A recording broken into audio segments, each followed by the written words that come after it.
여러분 안녕하세요. 박쌤입니다. 5단원 분수의 덧셈과 별셈 첫 번째 시간입니다. 자, 이번 단원은 굉장히 중요한 단원이에요. 하지만 여러분이 이전 단원에서 배웠던 약분과 통분을 충분히 이해하고 있다면 이번 단원은 전혀 어려움이 없을 거예요. 어떤 친구들 같은 경우에는 선생님 이걸 왜 새롭게 배우죠? 라고 이야기를 할 정도로 이번 단원은 쉽습니다. 자, 그러면 교과서 살펴보도록 하겠습니다. 교과서 84쪽이네요.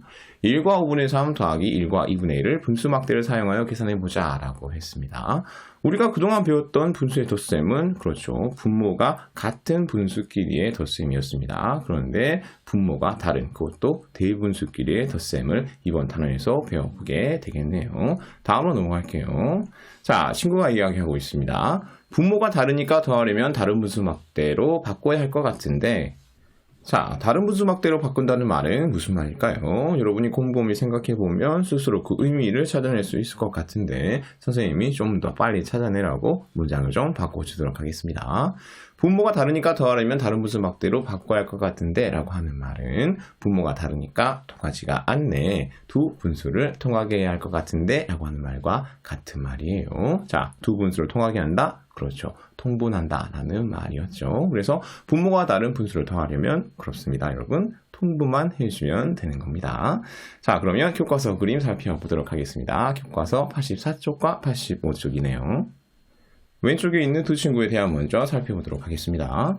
남자친구가 내가 가지고 있는 우유는 2분의 1컵이야 라고 이야기를 하니까 여자친구가 나는 우유를 4분의 1컵 가지고 있어. 우리 두 사람이 가진 우유는 모두 얼마나 될까? 라고 질문하고 있네요. 자, 두 사람이 가진 우유는 모두 얼마가 되는지 구하는 방법은 그렇죠. 남자친구가 가지고 있는 우유 2분의 1컵에 여자친구가 가지고 있는 우유 4분의 1컵을 더해주기만 하면 되겠죠. 그런데 문제가 있습니다. 2분의 1과 4분의 1 두 분수의 분모가 달라요. 다르면 통하지 않죠. 어떻게 해주면 통한다? 그렇습니다. 통분해주면 통하게 되겠습니다. 통분한 다음에 더하면 되겠죠.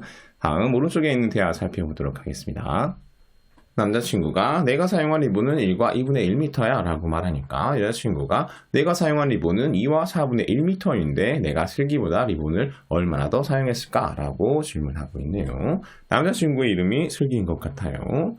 자, 여자친구가 슬기보다 리본을 얼마나 더 사용했는지 구하는 방법은 그렇죠. 여자친구가 사용한 리본의 길이 2와 4분의 1m에서 남자친구 슬기가 사용한 리본의 길이 1과 2분의 1m를 빼주기만 하면 우리가 구할 수 있겠죠. 자, 그런데 두 분수의 분모가 다릅니다. 무엇이 필요할까요? 그렇죠. 통분이 필요하겠죠. 자, 그러면 이것으로 그림 살펴보는 것은 마치고요. 여러분이 이번 단원 이해를 위해서 반드시 알고 있어야 되는 배운 내용을 확인하도록 하겠습니다. 자, 이번 단원을 이해하기 위해서는 여러분이 4학년 2학기 때 배웠던 분수의 덧셈과 뺄셈을 알고 있어야 한다고 하네요. 5분의 3 더하기 5분의 4를 계산하면 다음과 같다라고 하는데 이 계산 과정 선생님과 함께 그림으로 알아보도록 하겠습니다. 먼저 5분의 3을 그림으로 나타내면 이렇게 되겠죠.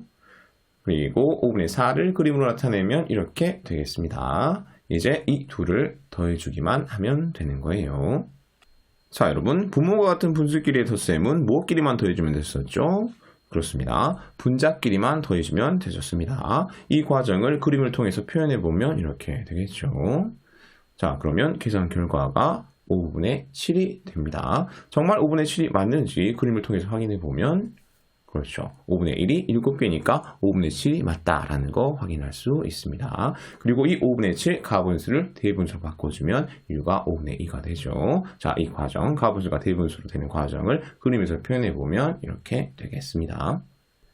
자, 다음으로 넘어가서 여러분이 이번 단원을 이해하기 위해서는 이 전 단원에서 배웠던 약분과 통분도 할 수 있어야 된다라고 이야기를 하고 있네요. 6분의 5와 9분의 4를 통분하는 과정을 보여주고 있는데요. 선생님과 함께 그림을 통해 또 알아보도록 하겠습니다. 6분의 5를 그림으로 나타내 보면 이렇게 되겠습니다. 그리고 9분의 4를 그림으로 나타내 보면 이렇게 되겠죠.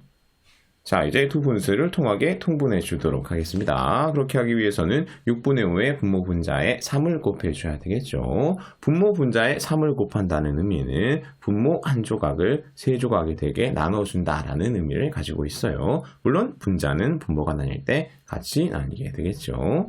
다음 9분의 4의 분모 분자에는 2를 곱해줘야 되겠습니다. 그러면 이렇게 되겠습니다. 자, 그러면 6분의 5는 18분의 15가 되겠죠. 정말 18분의 15가 맞는지 한번 그림을 통해서 확인해 보면 맞다라는 것을 알 수 있네요. 그리고 9분의 4는 18분의 8이 되겠습니다. 정말 18분의 8이 맞는지 그림을 통해서 다시 한번 확인해 보면 맞다라는 거 다시 한번 확인할 수 있습니다.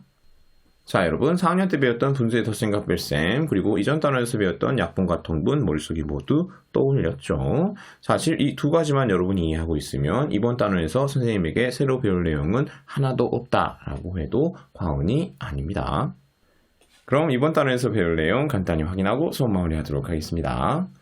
자, 이번 단원에서는 분모가 같은 분수의 덧셈과 분모가 다른 분수의 덧셈은 어떤 차이가 있는지 알아본다고 합니다.